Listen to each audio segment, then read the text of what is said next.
कहानी की शुरुआत होती है और मैं रॉकर नाम के एक लड़के को दिखाया जाता है जो कि अपनी स्कूल की छुट्टियां होने के बाद वो अपने घर आ रहा था और उसको घर छोड़ने के लिए उसके घर की नौकरानी आई हुई थी। यहाँ पर हम देखते हैं कि रॉकर अपनी नौकरानी को देखने के बाद मन ही मन बहुत ही ज़्यादा खुश हो रहा था।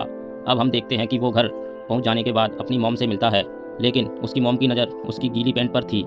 दरअसल यहाँ पर हम जान पाते हैं कि रॉकर ने अपने नौकरानी को देखते हुए अपनी पैंट गीला कर दिया था, जिसको उसकी मॉम देख लेती है।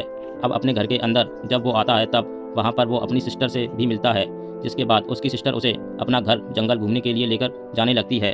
अब जब वो जंगल में जाता है तभी उसकी वही डॉनकारा आदमी उसे फिर से मिल जाती है। जब वहाँ पर उसकी नौकरानी कोई इमरजेंसी लग जाती है तब वहाँ से भागने लगता है, लेकिन तभी भागते हुए उसका पैर फिसल जाता है और नीचे गिरता है। तभी उसे पता चलता है कि जंगल से किसी और की भी आवाज़ आ रही है और जब वो आवाज़ की तरफ जाने लगता है तब पता चलता है उसे कि उसके घर की नौकरानी किसी और आदमी के साथ वहाँ पर रोमांस कर रही है और ऐसा देखकर जाता है। अब जब वह अपने घर के कमरे में होता है तब उसे फिर से आवाज़ सुनाई देने लगती है। अब जब वह अपने दरवाजे से बाहर देखता है तभी उसकी नौकरानी उसे दिखाई देती है, जो कि अपने रूम से आधी बाहर निकली होती है और वहाँ भी कोई उसके साथ इंटीमेट हो रहा होता है। अभी भी बहन के साथ सोने लगता है।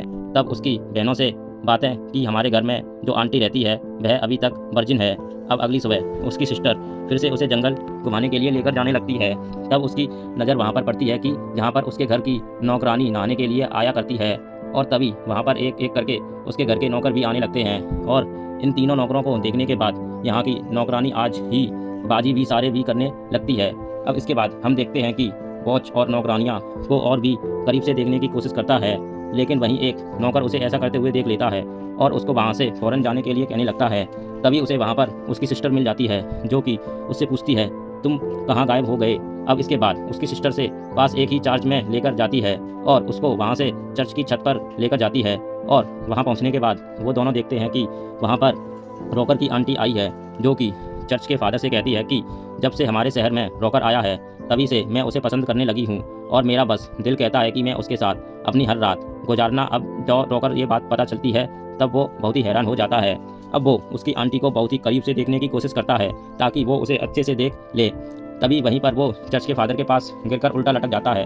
तब वहाँ पर चर्च के फादर उसे पकड़ लेते हैं और उसकी शिकायत उसकी मदर से करते हैं। तब उसकी मदर पूछती है कि आखिर इसकी सज़ा क्या होनी चाहिए। तब फादर कहते हैं किसी पीछे से 100 बार मारा जाए और ये सब कुछ उसकी नौकरानी और सिस्टर देख रही होती है। अब इतना सब कुछ होने के बाद हम देखते हैं कि रॉकर अपनी सिस्टर के साथ फिर से सोने के लिए चला जाता है, लेकिन तभी वो बाहर देखते उसकी एक नौकरानी फिर से किसी के साथ इंटीमेट हो रही है और अब जब वह सेक्स को देखने की कोशिश करता है तो वो आदमी दिखाई नहीं देता। अब जब वो नौकरानी रॉकर के पास आती है तो बहुत से पूछती है कि आखिर बाहर कौन है जो कि सरेआम से कम करता है। तब वो नौकरानी रॉकर से कहती है कि ये हम सब लोगों का सीक्रेट है और बस वो इतना ही कहकर वहाँ से चली जाती है। अब थोड़ी देर बाद रॉकर को वहाँ पर एक बुक मिलती है जो कि हवस की कहानियों से भरी होती है। तब रोज कहानी को छिपकर पढ़ रहा होता है। तभी वहाँ पर उसकी नौकरानी भी आ जाती है, जो कि मुर्गियों को दाना डालने के लिए आई होती है, लेकिन उसी वक्त वहाँ पर एक नौकर आ जाता है, उसे अंदर से लॉक कर देता है और उसे नौकरानी के पीछे से जाकर उसके साथ इंटीमेट होने लगता है। अब अगले दिन हम देखते हैं कि रोचक नौकरानी को अपने कमरे में बुलवाता है और उसे वहाँ पर टच करने की कोशिश करता है, लेकिन तभी वहाँ पर दूसरी नौकरानी भी आने लगती है, जिसे देखने के बाद और वहाँ से भाग जाता है। अब यहाँ पर भी रोचक को कुछ नहीं मिलता, जिसके बाद वो घर जाता है। तभी उसे रास्ते में भी नौकरानी मिलती है, जिस पर पीछे से वो हमला कर देता है। अब वो नौकरानी पहले तो उसे मना कर देती है, लेकिन फिर बाद में वो मान जाती है। अब के दिन घर के सारे मर्द किसी काम से बाहर चले जाते हैं, तब इसका फ़ायदा रॉकर उठाता है। तब वो कमरे में जाकर एक नौकरानी के साथ इंटीमेट होता है और रात हो जाने के बाद रोज़ अपनी आंटी का इंतजार कर रहा होता है। आपका फिर रात गुजरने के बाद उसकी आंटी भी जाती है और यहाँ यह दोनों बहुत सारे बातें करने लगते हैं। फिर वो उससे कहते हैं कि तुम अभी तक वर्जिन हो और इसमें मैं तुम्हारी मदद कर सकता हूँ, लेकिन यहाँ पर पहले तो उसकी रोचक को मना कर देती है, लेकिन उसके फोर्स करने के बाद वह मान जाती है। इसके बाद आज रात यह दोनों यहीं पर इंटीमेट होने लगते हैं।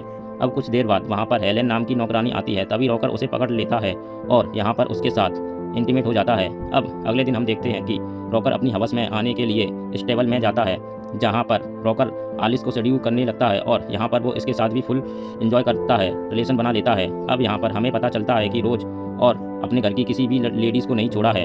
अब इसके बाद काफ़ी वक्त गुजरने के बाद हम देखते हैं कि रॉकर इस हद तक गुजर जाता है कि वो अपने कमरे में एक साल बहुत सारी लड़कियों को बुलवाकर उनके साथ इंटीमेट हुआ करता है। अब कुछ टाइम बाद हम देखते हैं क्या लिसा रॉकर से कहती है कि अब वो प्रेग्नेंट है और ऐसा सुनकर रॉकर की पैंट फट जाती है। अब अगले दिन रोजा की कमरे में एक नौकरानी फिर से आती है और उससे वो भी कहती है कि वो भी प्रेग्नेंट है, और तब तक उसकी आंटी भी आकर उससे कहती है कि वो भी प्रेग्नेंट है। तब यहाँ पर हमें पता चलता है कि रॉकर जिस किसी के साथ भी इंटीमेट होता है वो उसे प्रेग्नेंट करके ही छोड़ता है।